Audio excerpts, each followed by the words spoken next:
Ondas Literárias, o canal para quem quer um bom audiolivro. A Aventura dos Homenzinhos Dançantes. Holmes estava sentado em silêncio havia algumas horas, com as suas costas longas e magras curvadas sobre um recipiente químico, no qual despejava algum produto mal cheiroso. Seu queixo estava enterrado no peito, e ele parecia um pássaro estranho e encolhido, com uma plumagem cinza fosca e um topete preto. Então, Watson, ele disse de repente, você não pretende investir em ações sul-africanas? Dei um gemido de espanto. Embora eu estivesse acostumado aos curiosos talentos de Holmes, esta intromissão repentina nos meus pensamentos mais íntimos era completamente inexplicável. Como é que sabe disso? Perguntei. Ele girou em seu tamborete, com um tubo de ensaio fumegante na mão e um brilho divertido nos olhos fundos. Ora, Watson, confesse que foi apanhado inteiramente de surpresa, disse ele. Fui mesmo. Devia fazer você assinar um papel dizendo isso. Por quê? Porque daqui a 5 minutos vai dizer que isso tudo é muito simples. Tenho certeza de que não direi nada desse tipo. Veja, meu caro Watson, pôs o tubo de ensaio no seu suporte e começou a falar como um professor se dirigindo à sua classe. Não é realmente difícil elaborar uma série de deduções, cada uma dependente de sua antecessora e simples em si mesma.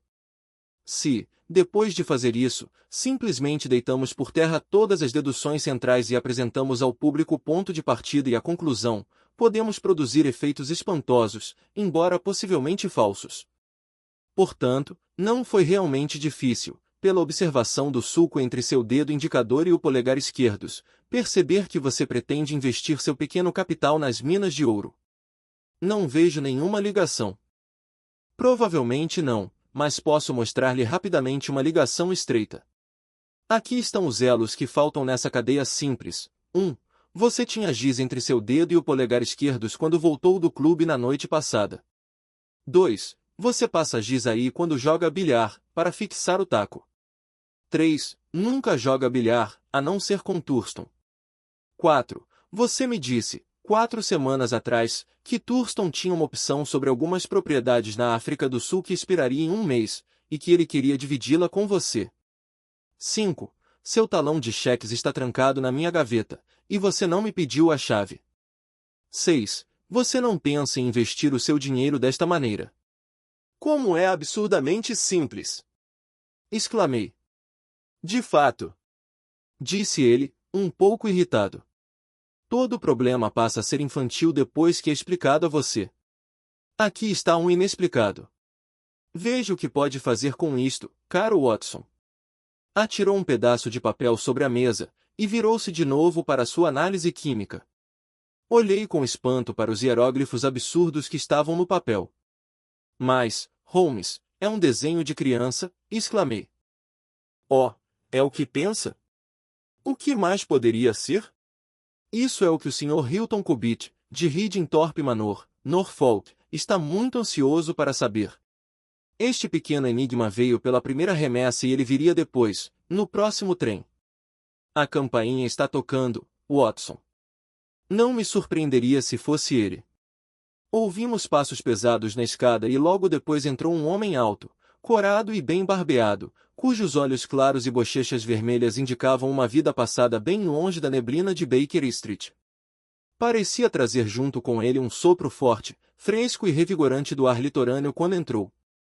Depois de nos cumprimentar com um aperto de mão, estava prestes a se sentar quando seu olhar pousou no papel com as marcas curiosas que eu havia examinado e deixado sobre a mesa. Bem, Sr. Holmes, o que acha delas? Perguntou. Disseram-me que gostava de mistérios estranhos, e não acredito que encontre um mais estranho do que esse. Mandei o papel primeiro, para que tivesse tempo de examiná-lo antes da minha chegada. É de fato uma criação curiosa, disse Holmes. À primeira vista parece ser uma brincadeira de criança. Consiste em algumas figurinhas ridículas dançando no papel em que estão desenhadas. Por que dá importância a uma coisa tão grotesca? Eu nunca daria, Sr. Holmes. Mas a minha mulher dá. Isso a está matando de medo. Ela não diz nada, mas vejo terror nos seus olhos. Por isso quero tirar tudo a limpo. Holmes segurou o papel de modo que a luz do sol batesse em cheio nele. Era uma página arrancada de um caderno. As marcas eram feitas a lápis, e dispunham-se desta maneira. Ing 3.jpg. Holmes examinou o papel por algum tempo e depois, dobrando-o com cuidado, guardou-o em sua agenda de bolso. Este caso promete ser muito interessante e incomum, disse ele. O senhor me deu alguns detalhes em sua carta, Sr. Hilton Cubitt, mas agradeceria se repetisse tudo, por gentileza, para o meu amigo, Dr. Watson. Não sou um bom contador de histórias, disse nosso visitante, torcendo nervosamente as mãos grandes e fortes. Perguntem-me qualquer coisa que eu não deixe clara. Começarei na época do meu casamento, no ano passado, mas, antes de tudo, quero dizer que, embora não seja um homem rico, minha família está em Ridingthorpe há cerca de 5 séculos, e que não existe família mais conhecida no condado de Norfolk. No ano passado, vim a Londres para o jubileu, e me hospedei numa pensão, na Praça Russell, porque Parker, o vigário de nossa paróquia, estava lá. Havia uma jovem americana, Patrick era o sobrenome, Elsie Patrick. De certo modo nos tornamos amigos, e antes do final do mês eu estava tão apaixonado quanto um homem poderia estar. Nós nos casamos discretamente num cartório e voltamos a Norfolk como marido e mulher. Pode achar loucura, Sr. Holmes, que um homem de uma família tradicional possa se casar com uma mulher desta maneira, sem saber nada do seu passado ou de sua família, mas compreenderia se a visse e a conhecesse. Elsie foi muito correta em relação a isso. Não posso dizer que ela não me deu muitas oportunidades de desistir, se eu quisesse fazê-lo. Tive alguns relacionamentos muito desagradáveis na minha vida, ela disse. Quero esquecer tudo sobre eles. Prefiro nunca aludir ao passado, pois isso é muito doloroso para mim. Se me quiser, Hilton, ficará com uma mulher que não tem nada do que se envergonhar, mas você terá de se contentar com a minha palavra, e me permitir silenciar sobre tudo o que me aconteceu até o dia em que passei a ser sua. Se estas condições forem muito duras, então volte para Norfolk, e me deixe na vida solitária em que me encontrou. Foi só na véspera do nosso casamento que ela me disse essas palavras. Eu lhe respondi que aceitava ficar com ela nas suas próprias condições, e tenho cumprido minha palavra. Bem, estamos casados há 1 ano e temos sido muito felizes. Mas, 1 mês atrás, em fins de junho, foi que percebi os primeiros sinais de problemas. Um dia minha esposa recebeu uma carta dos Estados Unidos. Vi o selo americano. Ficou branca como a morte, leu a carta e a jogou no fogo. Não comentou nada sobre isso, e eu também não, porque promessa é promessa, mas ela não teve uma hora de tranquilidade desde aquele momento. Há sempre um olhar de medo em seu rosto, como se estivesse sempre esperando, na expectativa. Ela faria melhor confiando em mim. Descobriria que sou seu melhor amigo. Mas até que fale, não posso dizer nada. Acredite, ela é uma mulher sincera, Sr. Holmes, e qualquer problema que tenha ocorrido no passado não foi por culpa sua. Sou um simples proprietário rural de Norfolk, mas não existe um homem na Inglaterra que preze tanto a honra de sua família quanto eu. Ela sabe disso muito bem, e sabia antes de se casar comigo. Não a mancharia, estou certo disso. Bem, agora chego à parte mais estranha de minha história. Há cerca de 1 semana, foi na terça-feira da semana passada, descobri, no peitoril de uma das janelas, várias figurinhas dançantes absurdas. Estavam riscadas a giz. Pensei que fora o garoto da estrebaria quem as desenhara, mas o rapaz jurou que não sabia nada sobre aquilo. De qualquer modo, apareceram ali durante a noite. Mandei lavá-las, e só depois mencionei o fato à minha esposa. Para minha surpresa, ela as levou a sério e me implorou que, se aparecesse mais alguma, eu a deixasse ver. Não apareceu nada durante 1 semana, e então ontem de manhã achei este papel caído perto do relógio de sol no jardim. Mostrei-o a Elsie, e ela desmaiou. Desde então parece uma mulher num sonho, meio aturdida, com o terror permanentemente nos olhos. Foi quando escrevi e mandei o papel para o senhor. Não era uma coisa que eu pudesse levar para a polícia, pois eles ririam de mim, mas o senhor me dirá o que fazer. Não sou um homem rico, mas se algum perigo estiver ameaçando minha esposa, gastaria até meu último para protegê-la. Era um sujeito digno, este homem do velho solo inglês, simples, direto e gentil, com seus grandes e honestos olhos azuis, o rosto largo e bonito. Sua expressão demonstrava amor e confiança na esposa. Holmes ouvira sua história com a maior atenção e agora estava sentado, em meditação silenciosa, durante algum tempo. Não acha, Sr. Cubitt, disse ele por fim, que o seu melhor procedimento seria fazer um apelo direto à sua esposa, e pedir que ela divida o seu segredo com o senhor? Hilton Cubitt balançou sua cabeça imponente. Uma promessa é uma promessa, Sr. Holmes. Se Elsie quisesse me contar, ela o faria. Do contrário, não forçarei uma confidência sua. Mas eu tenho motivo para adotar minha própria linha de ação, e o farei. Então eu o ajudarei de todo o coração. Em primeiro lugar, ouviu falar de algum estranho pelas redondezas? Não. Presumo que seja um lugarejo muito tranquilo. Qualquer cara nova provocaria comentários. Na vizinhança próxima, sim. Mas temos vários balneários pequenos, não muito distantes. E os fazendeiros aceitam hóspedes.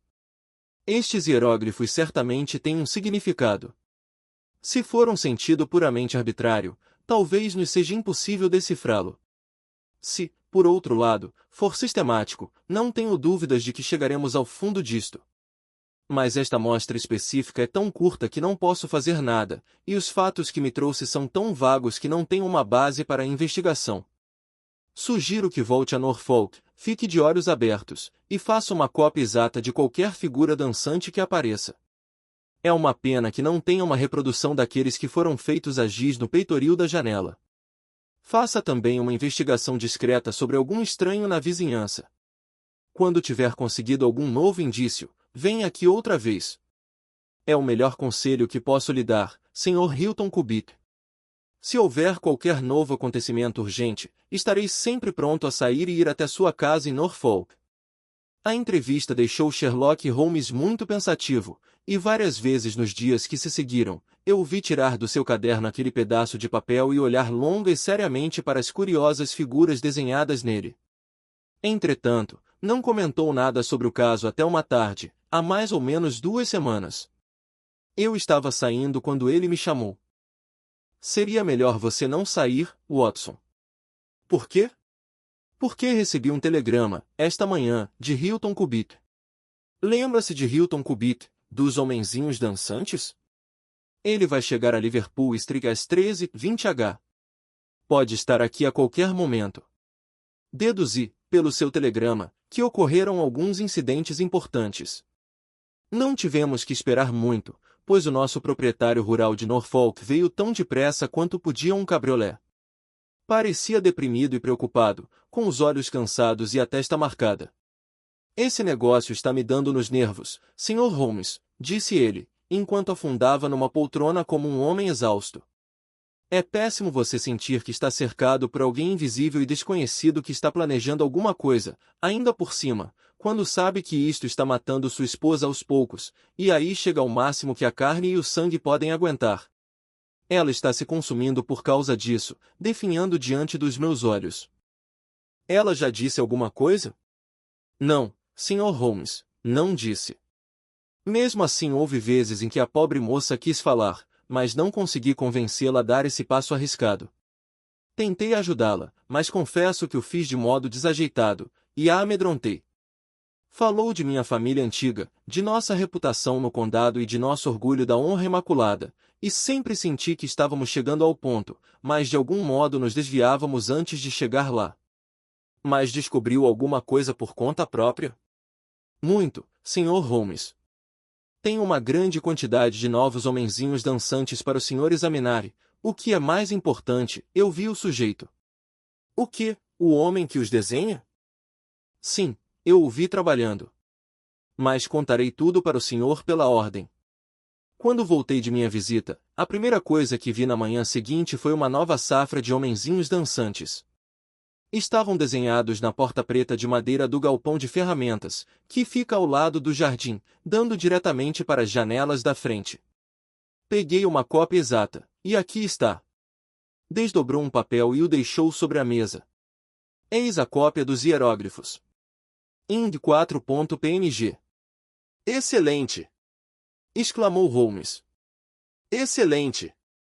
Por favor, continue. Quando tirei a cópia, apaguei as marcas, mas 2 dias depois, apareceu um novo desenho.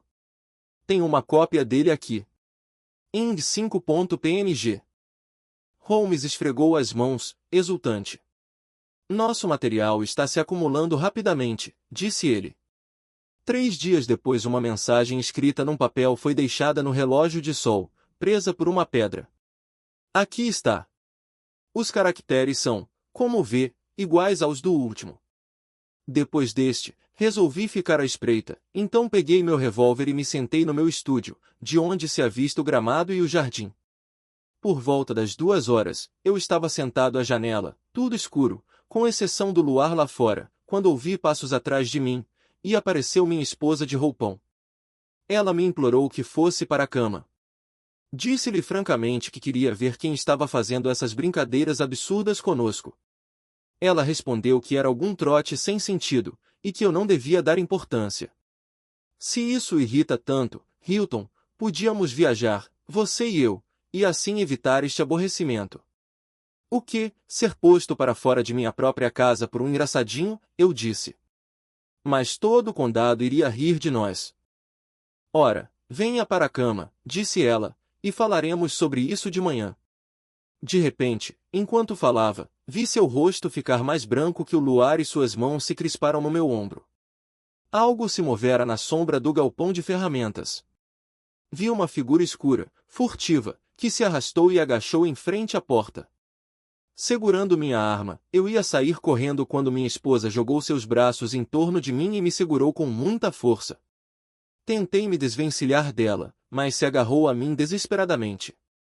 Por fim me livrei, e quando abri a porta e cheguei ao galpão, a criatura já tinha ido embora. Entretanto, deixará uma marca de sua presença, pois na porta havia quase o mesmo conjunto de homenzinhos dançantes que já havia aparecido por 2 vezes, e que eu copiara naquele papel. Não havia sinal do sujeito em lugar nenhum, embora eu tivesse procurado por toda parte. E o mais incrível é que deve ter estado lá o tempo todo, pois quando examinei a porta de manhã, ele tinha feito mais alguns desenhos, abaixo da linha que já vira. Tem esse último desenho? Sim, é muito curto, mas fiz uma cópia dele. Está aqui. De novo nos mostrou um papel. A nova dança tinha esta forma. ING 6.jpg. Diga-me, continuou Holmes, e eu podia ver pelos seus olhos que estava muito excitado. Isto era um mero adendo ao primeiro ou parecia estar inteiramente separado? Estava num painel diferente da porta. Excelente! Este é de longe o mais importante dos nossos objetivos. Enche-me de esperanças. Agora, Sr. Hilton Cubitt, por favor, continue seu relato interessantíssimo. Não tenho mais nada a dizer, Sr. Holmes, a não ser que fiquei irritado com minha esposa naquela noite por ter me segurado, quando poderia ter apanhado aquele canalha fujão. Ela disse que eu podia ter me machucado. Por um instante veio à minha mente a ideia de que ela temia que acontecesse algum mal, pois eu estava certo de que ela conhecia aquele homem e sabia o que aqueles sinais queriam dizer. Mas havia um tom na sua voz, Sr. Holmes, e algo em seus olhos que não permitiam dúvidas, e estou certo de que era na minha própria segurança que ela pensava. Aqui está todo o caso, e agora quero seu conselho sobre como proceder. Minha ideia é colocar meia dúzia de meus rapazes nos arbustos, e quando esse sujeito aparecer novamente, dar-lhe uma recepção que o fará nos deixar em paz daqui para frente. Receio que o caso seja profundo demais para estes remédios tão simples, disse Holmes. Quanto tempo pode ficar em Londres? Tenho de voltar ainda hoje. De modo algum deixaria minha mulher sozinha a noite toda. Ela está muito nervosa e me implorou para que eu voltasse. Acho que está certo. Mas se ficasse, eu poderia voltar com o senhor em 1 ou 2 dias. Enquanto isso, vai deixar comigo esses papéis, e é muito provável que eu possa fazer-lhe uma visita em breve e esclarecer alguma coisa sobre seu caso. Sherlock Holmes manteve a sua calma profissional até que o nosso visitante foi embora, mas para mim, que o conhecia tão bem, era fácil notar que estava extremamente excitado. No momento em que as largas costas de Hilton Cobbett apareceram pela porta, meu amigo correu para a mesa, abriu os pedaços de papel com os homenzinhos dançantes à sua frente, e se lançou à elaboração de um cálculo intrincado. Durante 2 horas eu observei enquanto cobria o papel de letras e figuras, e estava tão absorvido em seu problema que evidentemente esquecera a minha presença. Algumas vezes fazia progressos, e cantava e assobiava enquanto trabalhava, em outras mostrava-se confuso e fazia longos discursos, com as sobrancelhas cerradas e o olhar distante. Finalmente ele pulou de sua cadeira com um grito de satisfação, e começou a andar de um lado para o outro na sala, esfregando as mãos. Então escreveu um longo telegrama num formulário. Se minha resposta a isto vier como espero, você terá um belo caso para acrescentar à sua coleção, Watson, disse ele. Espero que possamos ir a Norfolk amanhã, e levar ao nosso amigo algumas novidades sobre o segredo que o preocupa. Confesso que estava curioso, mas sabia que Holmes gostava de fazer suas revelações na hora que achasse conveniente e à sua maneira, de modo que esperei até que quisesse confiar em mim. Mas houve um atraso na resposta do telegrama, e seguiram-se 2 dias de impaciência, durante os quais Holmes ficava com os ouvidos atentos a cada toque da campainha. Na noite do segundo dia chegou uma carta de Hilton Cobbett. Estava tudo bem com ele, exceto que uma longa inscrição aparecerá naquela manhã no pedestal do relógio de sol. Incluiu uma cópia dela, que é reproduzida aqui. Ing 7.jpg. Holmes curvou-se durante alguns minutos sobre este friso grotesco, e então, de repente, deu um pulo, com uma exclamação de surpresa e consternação. Seu rosto estava crispado de ansiedade. Nós deixamos este caso ir longe demais, disse ele. Há algum trem para North Walsham esta noite? Peguei o horário dos trens. O último acabará de sair. Então devemos tomar o café da manhã bem cedo e pegar o primeiro de amanhã, disse Holmes. Precisam da nossa presença com urgência. Ah! Aqui está o nosso esperado cabograma. Um momento, Sra. Hudson, talvez haja uma resposta. Não, exatamente como eu esperava. Com esta mensagem, não devemos perder nem uma hora para deixar Hilton Cobbett saber como vão as coisas, porque é uma rede bem estranha e perigosa esta em que o nosso simples proprietário de terras de Norfolk está metido. Era realmente, e quando cheguei ao final sinistro da história que me parecia ser apenas infantil e bizarra, senti mais uma vez o horror e a consternação que me dominavam. Gostaria de ter um final mais alegre para contar aos meus leitores, mas estas são as crônicas dos fatos e devo seguir, até o momento decisivo, a estranha série de acontecimentos que por alguns dias fizeram de Ridingthorpe Manor um nome conhecido em toda a Inglaterra. Mal chegamos em North Walsham e mencionamos o nome de nosso destino, o chefe de estação correu até nós. Suponho que sejam detetives de Londres, disse ele. Um olhar de irritação passou pelo rosto de Holmes. O que o faz pensar assim? Porque o inspetor Martin, de Norwich, acabou de passar por aqui. Mas talvez os senhores sejam cirurgiões. Ela não está morta, ou não estava, segundo os últimos relatos. Talvez ainda tenham tempo de salvá-la, embora seja para a forca. A expressão de Holmes mostrava ansiedade. Nós estamos indo para Ridingthorpe Manor, disse ele, mas não ouvimos nada sobre o que aconteceu lá. Algo terrível, disse o chefe da estação. Foram baleados, o Sr. Hilton Cobbett e a esposa. Ela atirou nele e depois em si mesma, é o que dizem os empregados. Ele está morto e ela, desenganada. Meu Deus, uma das famílias mais antigas do condado de Norfolk e uma das mais honradas. Sem uma palavra, Holmes correu até a carruagem, e durante os 7 longos quilômetros do trajeto não abriu a boca. Raras vezes o vi tão desconsolado. Esteve inquieto durante toda a viagem, e notei que folheara os jornais da manhã com uma atenção ansiosa, mas agora a repentina concretização de seus piores temores deixou-o numa melancolia confusa. Recostou-se no assento, perdido em especulações tristes. Ainda assim, havia muita coisa à nossa volta que nos interessasse, pois passávamos pelo campo, tão singular quanto qualquer outro na Inglaterra, onde alguns chalés representam a população de hoje em dia, enquanto, por todo o lado, enormes igrejas de torres quadradas levam-se na paisagem verde e contam a glória e a prosperidade da velha East Anglia. Por fim surgiu a orla violeta do Mar do Norte por sobre a borda verde da costa de Norfolk, e o condutor apontou com seu chicote para 2 telhados de tijolos e madeira que se projetavam de um bosque. Aquela é Ridingthorpe Manor, ele disse. Ao passarmos pela entrada de colunas, observei diante dela, ao lado da quadra de tênis, o galpão de ferramentas preto e o relógio de sol com o pedestal, com os quais tínhamos associações tão estranhas. Um homem baixo e ativo, com um bigode enorme, acabará de descer de uma carruagem. Apresentou-se como o inspetor Martin, da polícia de Norfolk, e ficou muito surpreso quando ouviu o nome do meu amigo. Oh, Sr. Holmes, o crime só foi cometido às 3 horas. Como pôde ouvir falar dele em Londres e estar no local ao mesmo tempo que eu? Eu o previ. Vim com a esperança de evitá-lo. Então deve ter um indício importante que ignoramos, pois dizia-se que eles eram um casal muito unido. Só tenho o indício dos homenzinhos dançantes, disse Holmes. Explicarei tudo a você depois.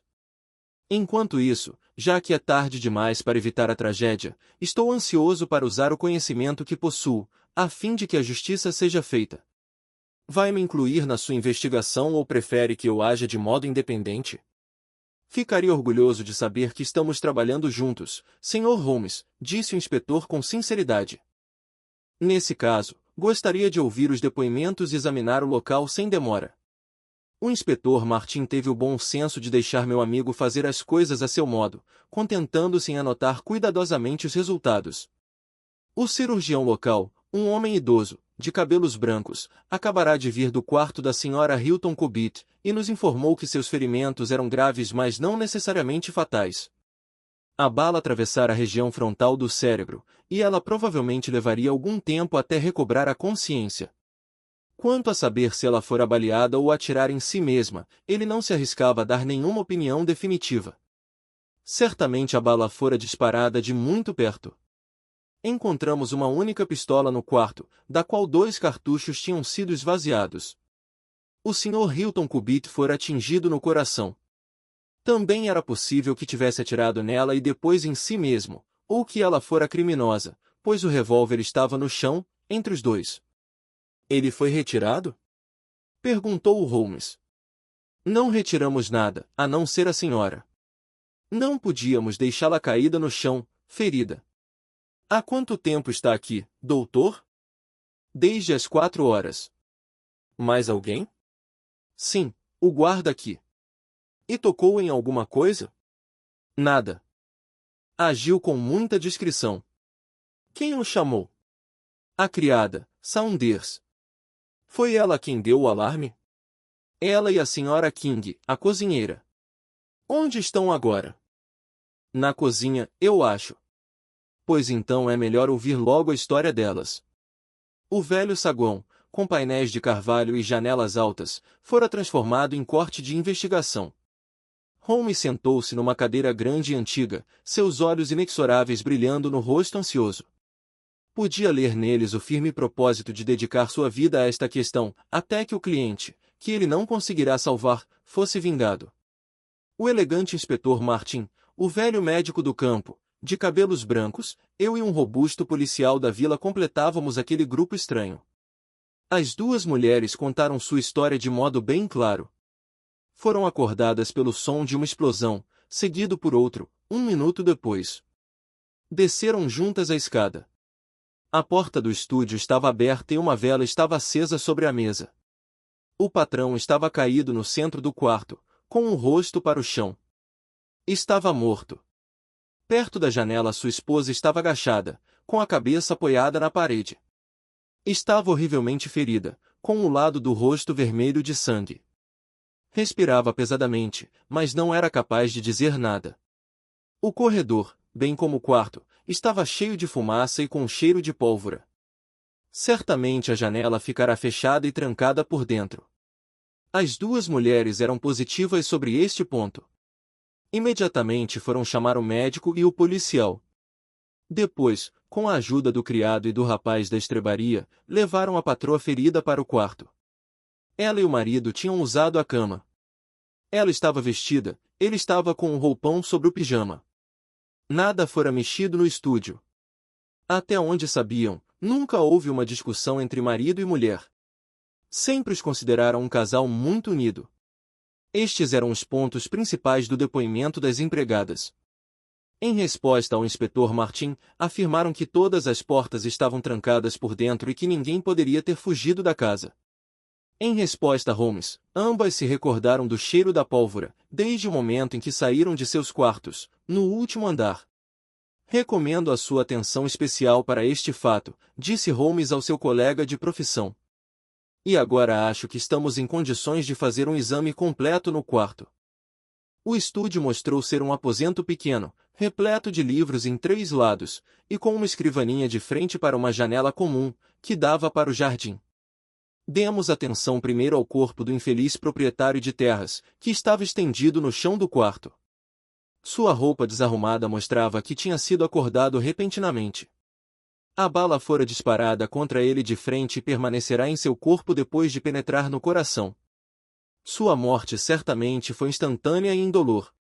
Não havia marcas de pólvora no seu roupão nem nas mãos.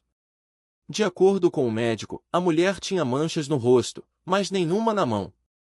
A ausência destas últimas não significa nada, ao passo que sua presença significa tudo, disse Holmes. A menos que a pólvora de um cartucho mal colocado espirre para trás, uma pessoa pode dar vários tiros sem deixar traço. Sugeriria que o corpo do Sr. Cubitt fosse removido agora. Suponho, doutor, que ainda não recuperou a bala que feriu a senhora.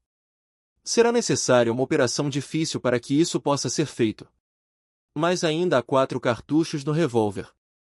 2 foram disparados e 2 ferimentos foram causados, de modo que cada bala pode ser responsável por eles. Parece que sim, disse Holmes. Talvez possa explicar também a bala que tão obviamente lascou a borda da janela? Ele se virara de repente, e seu dedo longo e magro apontava para um buraco feito diretamente na baixa janela corrediça, menos de 1 centímetro acima do parapeito. Ora! Exclamou o inspetor. Como viu isso? Porque eu procurei. Maravilhoso! Disse o médico do campo. O senhor está certo. Então um terceiro tiro foi disparado e, portanto, uma terceira pessoa esteve presente. Mas quem teria sido, e como conseguiu ir embora? Este é o problema que estamos prestes a resolver agora, disse Sherlock Holmes. Lembra-se, inspetor Martin, de que quando as empregadas disseram que, ao saírem de seus quartos, logo perceberam um cheiro de pólvora, eu comentei que esse detalhe era extremamente importante? Sim, senhor, mas confesso que não consegui entender o motivo. Isso sugere que, na hora dos disparos, a janela e a porta estavam abertas. Do contrário, o cheiro da pólvora não teria se espalhado tão rapidamente pela casa. Para isto era preciso uma corrente de ar no quarto. Mas a porta e a janela ficaram abertas por muito pouco tempo. Como prova isso? Porque a vela não havia pingado. Excelente! Exclamou o inspetor. Excelente! Tendo certeza de que a janela estava aberta na hora da tragédia, imaginei que devia haver uma terceira pessoa no caso, que ficou do lado de fora desta abertura e atirou através dela. Qualquer tiro dirigido a essa pessoa poderia acertar o caixilho. Olhei e lá estava, é claro, a marca da bala. Mas como é que a janela foi fechada e trancada? O primeiro impulso da mulher foi o de fechar e trancar a janela. Mas, o que é isto? Era uma bolsa de mulher que estava sobre a mesa do estúdio, uma bolsa pequena e elegante de couro de crocodilo e prata. Holmes a abriu e retirou o seu conteúdo. Havia 25 notas de 1 libra do Banco da Inglaterra, presas por um elástico de borracha da Índia, e nada mais. Isto precisa ser guardado, pois vai aparecer no julgamento, disse Holmes, enquanto entregava a bolsa e seu conteúdo ao inspetor. Agora é necessário tentar esclarecer alguma coisa sobre essa terceira bala que, pelo lascado da madeira, foi disparada de dentro do quarto. Gostaria de ver de novo a Sra. King, a cozinheira. Disse, Sra. King, que foi acordada por uma explosão alta. Quando disse isso, queria dizer que parecia ser mais alta do que a segunda? Bem, senhor, ela me arrancou do sono, por isso é difícil dizer. Mas me pareceu bem alta. Não acha que poderiam ser 2 tiros disparados quase ao mesmo instante? Não posso afirmar isso, senhor. Não tenho dúvidas de que foi assim. Creio que já esgotamos tudo que este quarto poderia nos mostrar, Inspetor Martin. Se quiser, por gentileza, dar uma volta comigo, veremos que novos indícios o jardim tem para nos apresentar. Um canteiro de flores se estendia até a janela do estúdio, e todos nós soltamos uma exclamação, quando nos aproximamos. As flores estavam caídas e a terra macia, cheia de pegadas. Eram pés grandes e masculinos, com o bico do sapato especialmente longo e fino. Holmes vasculhou a grama e as folhas como um cão de caça atrás de um pássaro ferido. Então, com um grito de satisfação, curvou-se e pegou um pequeno cilindro cor de bronze. Como eu pensava, ele disse, o revólver tinha um ejetor, e aqui está o terceiro cartucho. Penso realmente, Inspetor Martin, que o nosso caso está quase completo. O rosto do inspetor provinciano mostrou seu grande assombro com o rápido e magistral progresso da investigação de Holmes. No início mostrara certa disposição para impor a própria posição, mas agora estava cheio de admiração e pronto a seguir sem questionar o caminho que Holmes indicasse. De quem o senhor suspeita? Perguntou. Chegarei lá mais tarde. Existem vários pontos neste problema que ainda não posso explicar para vocês. Agora que já cheguei tão longe, é melhor continuar na minha própria linha, e então esclarecer este caso inteiro de uma vez por todas. Como queira, Sr. Holmes, até que peguemos nosso homem. Não quero fazer mistérios, mas é impossível, no momento da ação, entrar em explicações longas e complexas. Tenho todos os fios da meada em minha mão. Mesmo que essa senhora nunca recobre a consciência, podemos reconstituir os fatos da noite passada e garantir que seja feita justiça. Antes de mais nada, gostaria de saber se existe algum hotel na vizinhança chamado Le Regis. Os criados foram interrogados, mas nenhum deles ouvirá falar de tal lugar. O rapaz da estrebaria lançou alguma luz no assunto, lembrando que um fazendeiro com aquele nome vivia a alguns quilômetros dali, na direção de East Houston. É uma fazenda isolada? Muito isolada, senhor. Talvez eles ainda não tenham sabido nada sobre o que aconteceu aqui durante a noite. Talvez não, senhor. Holmes pensou um pouco, e então um curioso sorriso apareceu em seu rosto. Cele um cavalo, meu rapaz, disse. Gostaria que levasse um bilhete à fazenda de Eurige. Tirou do bolso os vários pedaços de papel dos homenzinhos dançantes. Com eles na sua frente, trabalhou durante algum tempo na escrivaninha. Finalmente entregou um bilhete ao garoto, com instruções para só entregá-lo nas mãos da pessoa a quem estava endereçado, e, principalmente, não responder a nenhuma pergunta que lhe fizessem. Viu o verso da nota, endereçada numa letra irregular e espalhada, muito diferente da habitual escrita precisa de Holmes. Era dirigida ao Sr. Abislane, Fazenda de Eurige, East Houston, Norfolk.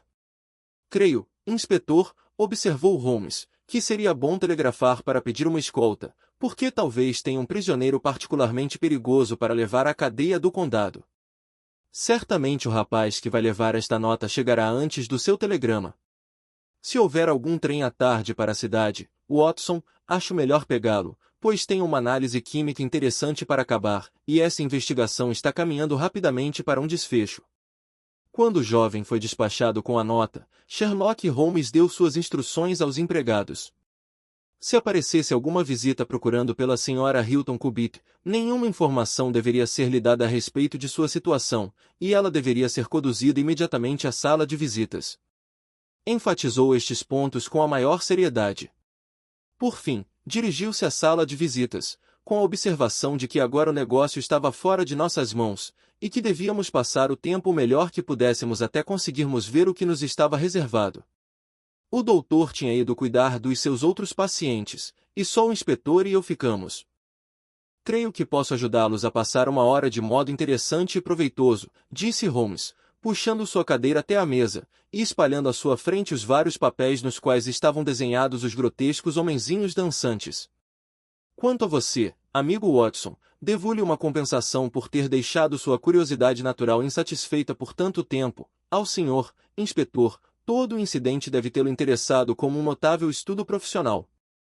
Devo contar-lhe, antes de tudo, as circunstâncias curiosas ligadas às consultas prévias que o Sr. Hilton Cubitt me fez em Baker Street. Ele então recapitulou os fatos de que já falamos. Tenho aqui estas inscrições singulares, diante das quais alguém poderia sorrir, se não tivessem mostrado que foram as precursoras de uma tragédia tão terrível. Estou familiarizado com todas as formas de escrita secreta, e eu mesmo sou autor de uma monografia banal sobre o assunto, na qual analiso 160 códigos diferentes, mas confesso que este era inteiramente novo para mim. O objetivo daqueles que o inventaram aparentemente seria ocultar que estes caracteres continham uma mensagem, dando a ideia de que eram meros rabiscos de crianças.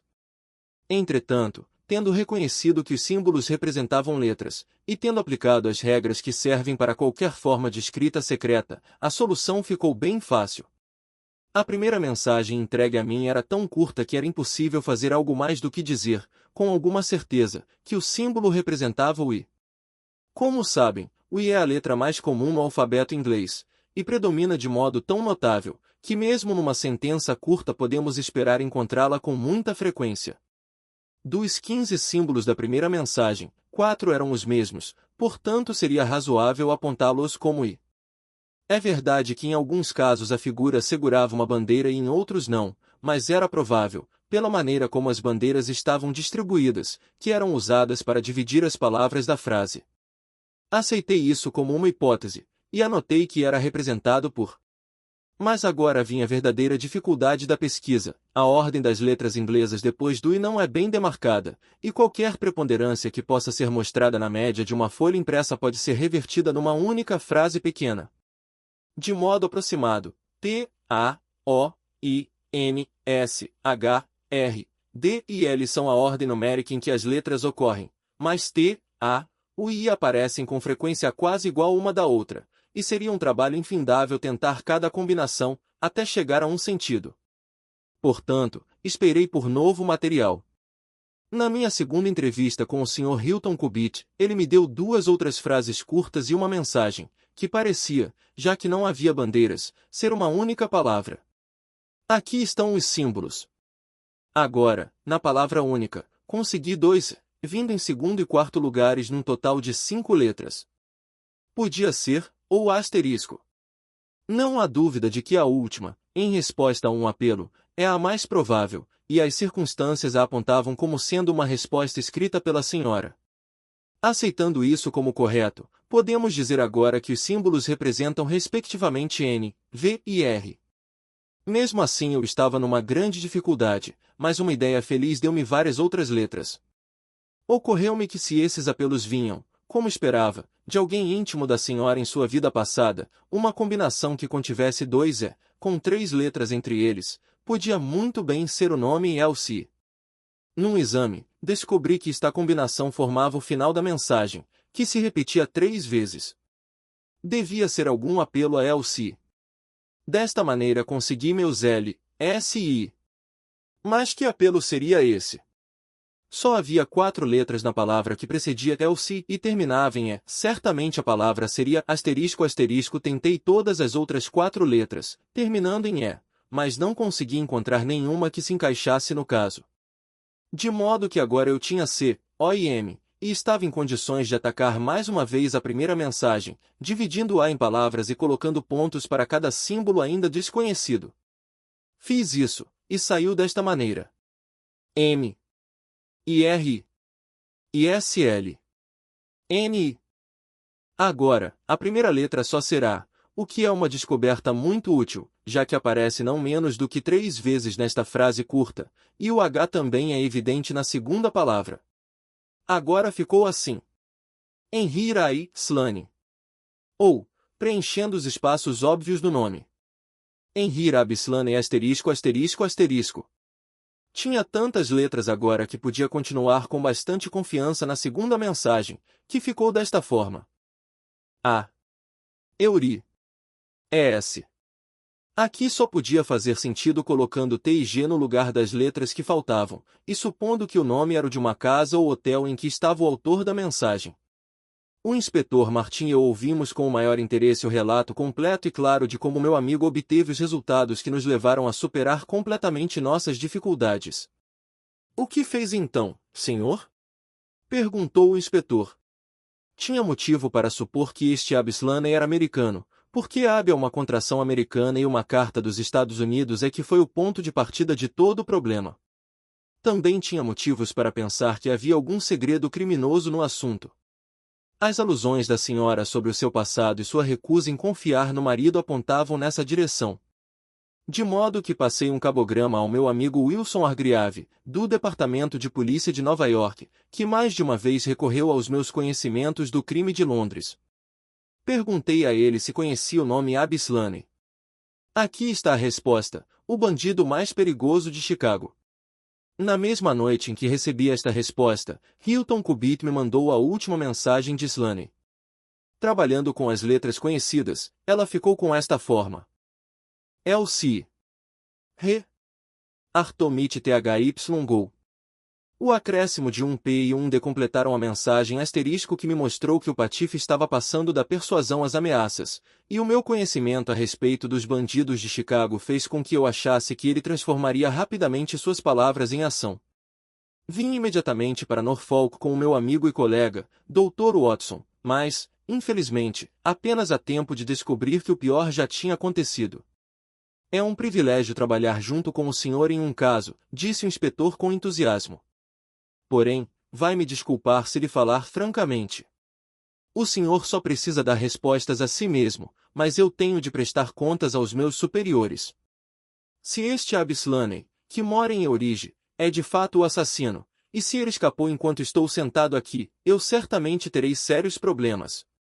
Não precisa se preocupar. Ele não tentará escapar. Como sabe? A fuga seria uma confissão de culpa. Então vamos prendê-lo. Espero-o aqui a qualquer momento. Mas por que ele viria? Porque escrevi pedindo a ele que viesse. Mas isto é incrível, Sr. Holmes. Ele viria porque o senhor pediu? Um pedido deste tipo não despertaria sua suspeita e o faria fugir? Creio que soube elaborar a carta, disse Sherlock Holmes. De fato, se não me engano, aqui está o cavalheiro subindo pela estrada. Um homem entrava pelo caminho que ia até a porta. Era alto, bonito e moreno, vestido com um terno de flanela cinza, com um chapéu panamá, uma barba negra eriçada e um nariz adunco, grande e agressivo, e balançando uma bengala enquanto andava. Passou pelo caminho como se o lugar lhe pertencesse, e ouvimos seu toque alto e confiante na campainha. Creio, cavalheiros, disse Holmes calmamente, que é melhor nos colocarmos atrás da porta. Toda precaução é necessária ao lidarmos com esse camarada. Vai precisar de suas algemas, inspetor. Pode deixar a conversa comigo. Esperamos em silêncio por um minuto, um desses minutos dos quais nunca poderemos nos esquecer. Então a porta se abriu e o homem entrou. Num instante Holmes apontou a pistola para sua cabeça e Martin colocou as algemas nos seus pulsos. Tudo foi feito com tanta rapidez e habilidade que o sujeito estava indefeso antes de perceber que fora atacado. Olhou-nos um a um com seus olhos negros em chamas. Então explodiu numa gargalhada. Bem, cavalheiros, vocês me pegaram desta vez. Acho que bati em alguma coisa dura. Mas vim em resposta à carta da senhora Hilton Cubitt. Não me digam que ela está metida nisso. Não me digam que ela ajudou a preparar essa armadilha para mim. A senhora Hilton Cubitt foi gravemente ferida e está à beira da morte. O homem deu um grito rouco de dor, que ecoou pela casa. Está maluco! Gritou, furioso. Foi ele o atingido, não ela. Quem iria machucar a pequena Elsie? Posso tê-la ameaçado, Deus me perdoe. Mas não tocaria num fio de cabelo de sua linda cabeça. Diga que é mentira. Diga que ela não está machucada. Ela foi encontrada, muito ferida, ao lado de seu marido morto. Ele mergulhou no sofá com um gemido profundo e cobriu o rosto com suas mãos algemadas. Durante 5 minutos ficou em silêncio. Depois ergueu o rosto mais uma vez, e falou com a fria serenidade do desespero. Não tenho nada a esconder de vocês, cavalheiros, disse. Se atirei no homem, ele também atirou em mim, e não há assassinato nisso. Mas se pensam que eu poderia ter machucado aquela mulher, então não me conhecem, nem a ela. Digo-lhes, nunca houve no mundo um homem que amasse uma mulher mais do que eu a amava. Tinha direito a ela. Estava comprometida comigo há anos. Quem era esse inglês para se manter entre nós? Eu lhes digo que tinha prioridade em relação a ela e só estava reclamando o que era meu. Ela escapou à sua influência quando descobriu o homem que você é, disse Holmes com rispidez. Fugiu dos Estados Unidos para evitá-lo, e se casou com um cavalheiro respeitável na Inglaterra. Você a perseguiu, a seguiu, e transformou a vida dela num tormento para induzi-la a abandonar o marido, a quem amava e respeitava, para ir com você, de quem tinha medo e ódio. Você acabou levando à morte um homem nobre e induzindo sua mulher ao suicídio. Este é o seu papel neste negócio, Sr. Abislane, e vai responder por isto à justiça. Se Elsie morrer, não me importo com o que vier a acontecer comigo, disse o americano. Abriu uma das mãos e olhou para um bilhete amassado em sua palma. Olhe aqui, senhor! Exclamou, com um brilho de suspeita nos olhos. Não está tentando me amedrontar com isto, está? Se a senhora está tão ferida quanto diz, quem foi que escreveu este bilhete? Ele o jogou sobre a mesa. Eu o escrevi, para trazê-lo aqui. Você o escreveu? Não havia ninguém fora da União que conhecesse o segredo dos homenzinhos dançantes. Como conseguiu escrevê-lo? O que um homem inventa, outro pode descobrir, disse Holmes. Há um carro chegando para transportá-lo até Norwich, Sr. Slane. Mas, enquanto isso, tem tempo para reparar um pouco do dano que causou. Sabe que a própria Sra. Hilton Cubitt esteve sob séria suspeita de ter assassinado o marido, e que foi só a minha presença e o conhecimento que eu possuo que a salvaram da acusação. O mínimo que o senhor deve fazer por ela é esclarecer ao mundo inteiro que ela não foi, direta ou indiretamente, responsável pelo trágico fim dele. Não peço nada mais que isso, disse o americano. Creio que o melhor que posso fazer por mim mesmo é a verdade nua e crua. É meu dever avisá-lo de que isto vai ser usado contra você, exclamou o inspetor, com a sublime honestidade da lei criminal britânica. Slane encolheu os ombros. Tentarei isso, disse. Antes de qualquer coisa, quero que os cavalheiros entendam que conheço esta senhora desde que era uma criança. Éramos 7 numa gangue em Chicago, e o pai de Elsie era o chefe da União. Era um homem esperto, o velho Patrick. Foi ele quem inventou aquela escrita, que passaria por um desenho de criança, a menos que se soubesse a chave dela. Bem, Elsie aprendeu alguns dos nossos métodos, mas não podia suportar o negócio, e tinha um pouco de seu próprio dinheiro honesto, então passou-nos a perna e foi para Londres. Era minha noiva e teria se casado comigo, acho, se eu tivesse outra profissão, mas ela não teria conhecido a desgraça. Só depois que havia casado com este inglês é que consegui descobrir onde estava. Escrevi para ela, mas não obtive resposta. Depois disso, vim para cá e, como as cartas eram inúteis, coloquei minhas mensagens em lugares onde ela poderia ler. Bem, estou aqui há um mês. Vivi naquela fazenda, onde tinha um quarto embaixo, e podia entrar e sair todas as noites, sem testemunhas. Fiz de tudo para que Elsie fosse embora. Sabia que lera as mensagens, pois uma vez escreveu uma resposta embaixo de uma delas. Então perdi a calma e comecei a ameaçá-la. Mandou-me uma carta, então, implorando que eu fosse embora, dizendo que seu coração ficaria partido se houvesse algum escândalo envolvendo seu marido. Disse que desceria quando o marido estivesse dormindo, às 3 horas, e falaria comigo pela janela de trás, se depois eu fosse embora e a deixasse em paz.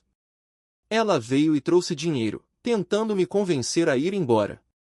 Isto me deixou louco e agarrei seu braço, tentando puxá-la através da janela. Naquele momento entrou o marido com um revólver na mão. Elsie jogou-se no chão, e nós ficamos cara a cara. Também me agachei e apontei minha arma, a fim de assustá-lo e poder fugir. Ele atirou e errou. Atirei quase ao mesmo tempo, e ele caiu. Saí correndo pelo jardim e ouvi a janela se fechar atrás de mim. Esta é a verdade de Deus, cavalheiros, cada palavra dela, e não ouvi mais nada sobre isso até que aquele rapaz veio me entregar um bilhete, que me fez vir até aqui, como um palerma, e me entregar em suas mãos. Um carro havia chegado enquanto o americano falava. 2 policiais uniformizados estavam sentados lá dentro. O inspetor Martin levantou-se e bateu no ombro do seu prisioneiro. É hora de irmos. Posso vê-la primeiro? Não, ela não está consciente, Sr. Sherlock Holmes. Só espero que, se me aparecer novamente um caso importante, eu tenha a sorte de contar com o senhor a meu lado. Vimos da janela a partida do cabriolé. Quando me virei, vi o pedaço de papel que o prisioneiro jogará sobre a mesa. Era o bilhete com o qual Holmes o atraíra. Veja se consegue lê-la, Watson, disse, com um sorriso. Não continha nenhuma palavra, mas esta fila de homenzinhos dançantes. Ing 8.jpg. Se usar o código que eu expliquei, disse Holmes, descobrirá que significa simplesmente asterisco. Eu estava certo de que era um convite que ele não recusaria, pois nunca imaginaria que pudesse vir de alguém que não fosse a senhora. E assim, meu caro Watson, acabamos desviando os homenzinhos dançantes para o bem, depois de terem sido com frequência agentes do mal, e acho que cumpri minha promessa de lhe dar algo incomum para o seu caderno. Nosso trem é às 15h40h. E acho que estaremos de volta a Baker Street para o jantar. Apenas uma palavra de epílogo.